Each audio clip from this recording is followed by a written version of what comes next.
See, when you buy a house, it's important that you know what steps need to happen at what time.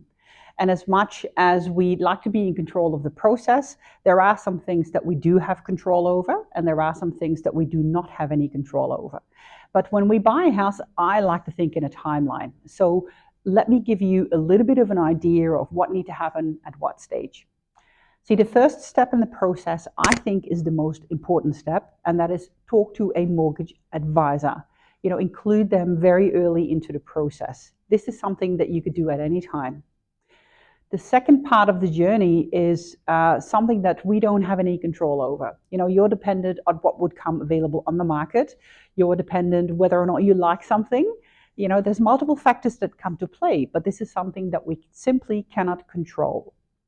The last part of the journey, is when you've actually found a property, you've made an offer, and the offer is accepted. From that moment on, there's a lot of things that will need to happen, but the fastest time that you could transfer a home from the seller to you as the buyer is between 6 to 8 weeks. In that 6 to 8 week window, that property will, you need to sign the provisional deed.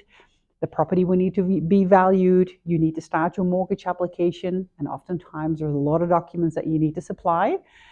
There is an employment certificate. There's lots of things that you need to arrange. So 6 to 8 weeks before you go to the notary.